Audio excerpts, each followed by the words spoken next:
Alright, so welcome. Today is day 10, and today we will learn about delegations. Today we will learn about delegations. Last day, if you remember, we learned about how can we add a user as a member of a group. For example, we tested the guest user. We also tested how to RDP, remote desktop, into a Windows 10 machine. Um, Today what we will do is today we will do some delegations. Delegations means, let's just say Kawa is a new IT support, right? Kawa is a new IT support and he wants to work in the domain controller, correct? Kawa wants to work in the domain controller. Kawa wants to create users. Kawa wants to reset password. And Kawa wants to do what? Update the properties of a user. How can we grant access to Kawa so he is able to reset passwords? So if I click on start on the domain controller, I go here and say, for example, Active Directory users and computers. Um, in here you can see that I am able to see users. I am able to reset use password. Why? Because I am administrator. Okay, I am administrator. My account has full access. What if Kawa wants to access these folders? What if Kawa wants to learn how to wants to join a computer to the domain? So we need to give Kawa permission. We need to Kawa. We need to give Kawa permission, right? All right. So giving permission through Active Directory is in different ways. The first way is you make the user member of a group. The second way is you can do what? You can right click on the organizational unit. For example, knowledge train is the main OU, right? Knowledge train is the main OU.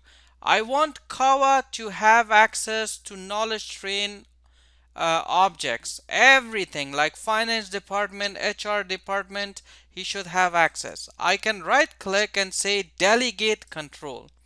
Delegate control. All right. So we will say next. Now it is asking us, who is the user? Who do you want to delegate control? I want to delegate control to Sayed Kawa. Okay, next. You see, there are a lot of different permissions. Delegate the following common tasks. Which tasks or duties do you want to give to Kawa? Create, delete, and manage user account. Right?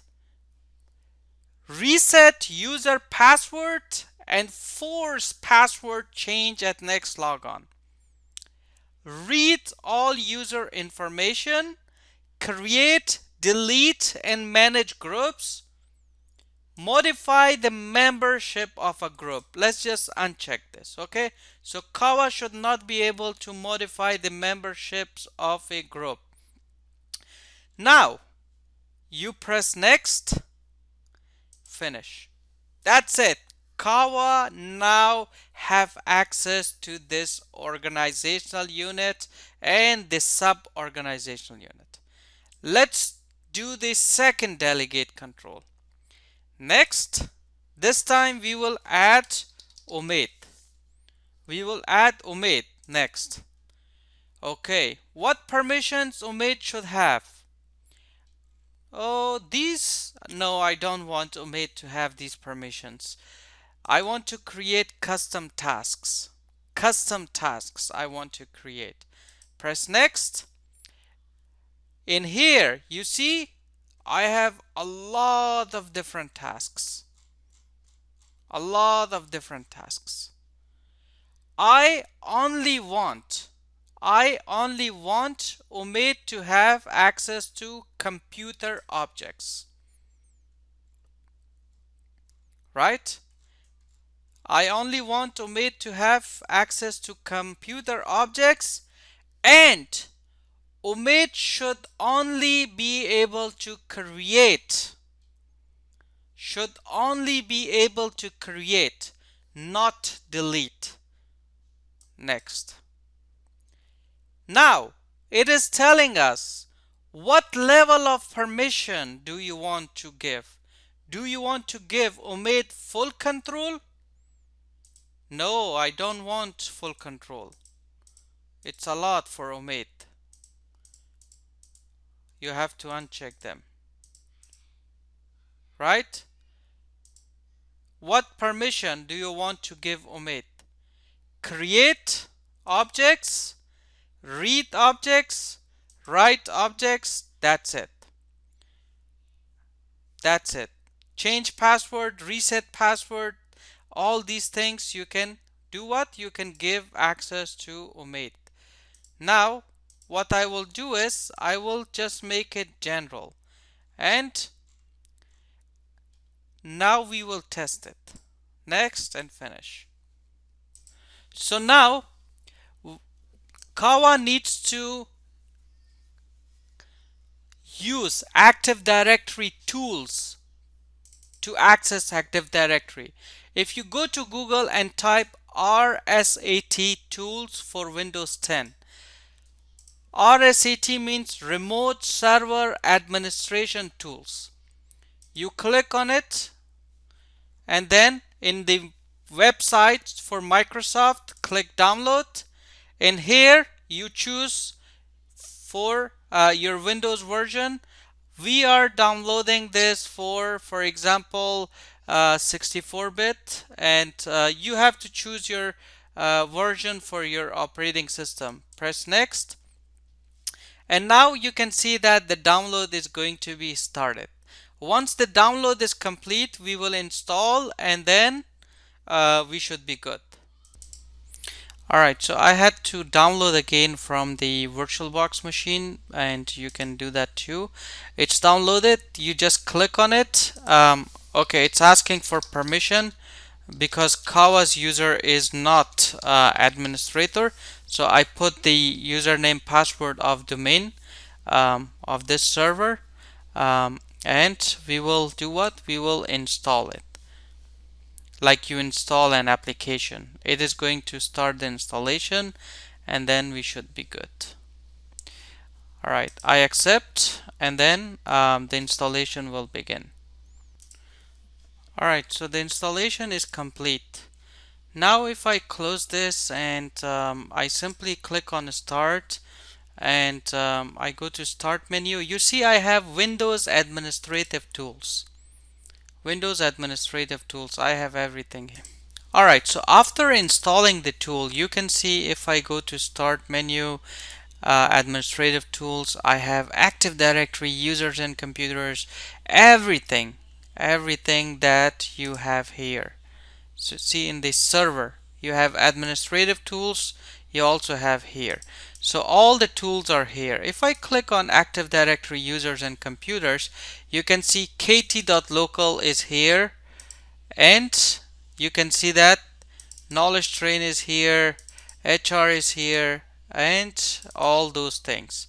So the permission that we give Kawa was to be able to create user. Right click, new user. This time we will make it Zia, right? Zia is the login name. Next, we put a password, and press next, finish. See, Kawa can create user in Windows 10. Now if we come here back and refresh, where is Zia? Here. See, Kawa can create user. Let's do one other thing. Reset password. Can Kawa reset password?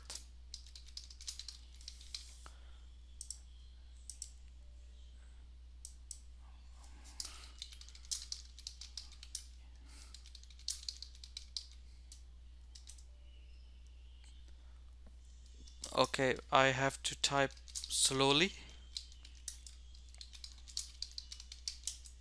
Cool.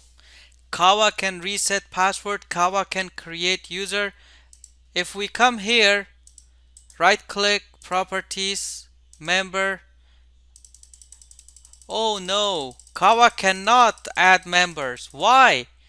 Because we told it to. We told it that Kawa should not be able to add members to a group. See, I am administrator, right? I can add. I can add. Kawa cannot add. So that is the reason we use delegation. That is the reason we use delegation. Let's do other thing. Let's go to omit, right? Right click, delegate control, next, add, omit. Omit, next. We will say omit should read all users information. Omit should be able to reset. That's it. Omit should not be able to create, delete, manage account. Finish. Now, when we go to other user,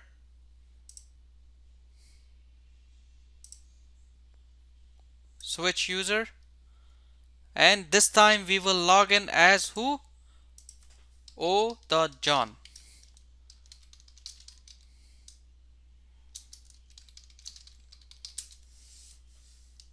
Oh, your account is configured.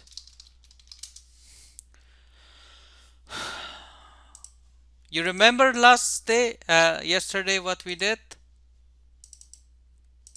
You remember what we did yesterday? Omid John, account, log on to DC1. Remember? Because we told this Active Directory that Omid should only be able to log into DC1, nothing else. We restricted that. Now we put it back to all computers. Now Omid should be able to log in. There you go. Now Omid is able to log in, and we will test how it works. Alright, so we are in Omid's account. Now if we come here, we go to administrative tools, we go to user and computer. This time we will do what? We will try to test something. If I come here and I go to knowledge trains and I go to HR, if I try to delete Farhad's account, are you sure? You see, you do not have sufficient privilege to delete Farhad, or this object is protected from accidental deletion. Now, you see, if I right click and say delete because I am administrator, done, gone. So, now if Omid wants, Omid can right click and reset password, because we give permission to Omid to be able to do what? To reset password. But when Omid tries to delete an account, he is not able to, because what? Because he does not have that permission. Okay, changed. So that's how you do it. That's how you delegate permission. That's how you delegate permissions to everyone. So you simply add account, for example, Zia. Zia should be able to create, delete, manage group, read user information, reset. All these are different permissions which you can use.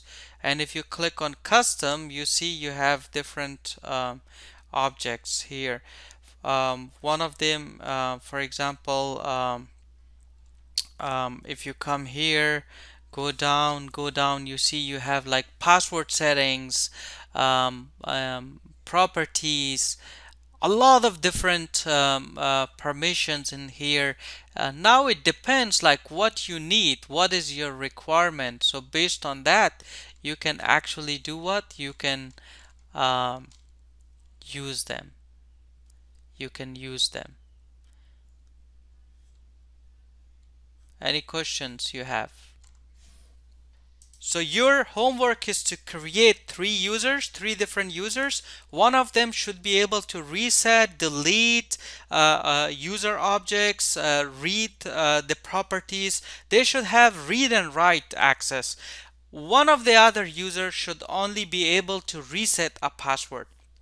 The other user should only be able to read the properties of an object. They should not be able to reset, delete. They should only be able to read the properties of an object. So that is your homework for this video.